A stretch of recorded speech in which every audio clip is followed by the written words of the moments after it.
Благодарам, господине подпредседателе. Јас се извинувам до колегите доцна, знам дека и концентрацијата е намалена, но мислам дека е битна тема да се расчисти.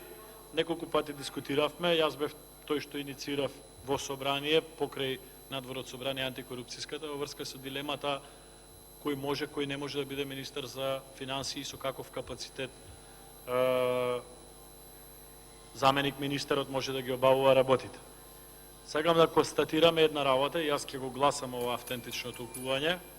Според ова автентично толкување, улогата на министер во ситуација кога по други причини се подразбира и разрешен или министер во оставка, ги превзема заменик министерот за финансии. Што значи ова? Дека полни овластувања до изборот на нов министер за финансии има само заменик министерот за финансии, а не и премиерот на владата на Република Македонија. Премиерот на владата на Република Македонија, според основниот носечки закон на ова, има право да ги насочува политиките. Но, почитувани колеги, премиерот на владата има такво право и кога има министер.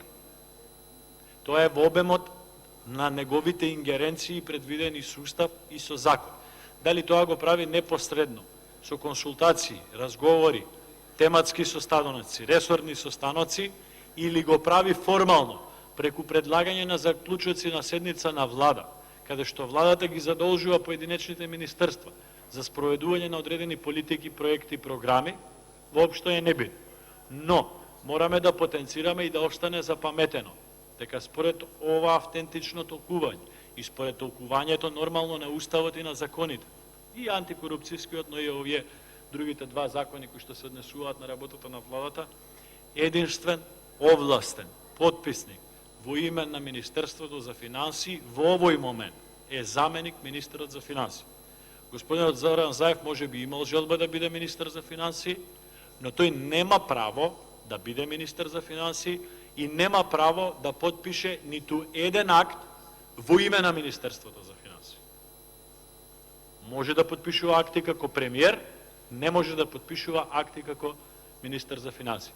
Без разлика дали станува збор за краткорочни, долгорочни задолжувања, прашања од работен однос, прашања на комуникација со други служби, не може премиерот во име на Министерството за финансии да предлага до владата било какви точки, може во сопствено име. Но има во материјалните закони одредено и правила кој работи министерот за финансии ги има како овластување. Според ова толкување практично можеме да кажеме дека изгласувањето на ова автентично толкување, кога и да биде, денеска сигурно нема да биде подпредседателе, но ќе биде утре, задутре, понеделник, вторник, небитно, од тој момент ние имаме заменик министер за финансии со целокупен капацитет да ја обавува функцијата министер за финансии. Значи, колешката која што е заменик министер од ДУИ, од моментот на изгласување на ова автентично толкување, практично станува вршител на должност по обемот на овластувањата министер за финансии.